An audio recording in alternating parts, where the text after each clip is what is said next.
Ciao, sono Samu di Dove si va. Oggi vi parlerò di questa antica chiesa, San Giovanni in Foro. Al suo interno troveremo delle curiosità, ma anche al suo esterno.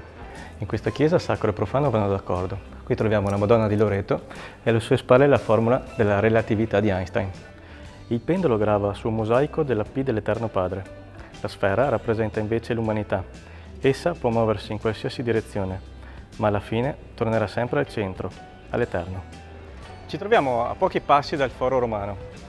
Qui, su questa chiesa, San Giovanni in Foro appunto, è collocata questa pietra. Questa pietra veniva utilizzata dagli antichi veronesi per misurare il tempo, chiamata anche pietra igrometrica.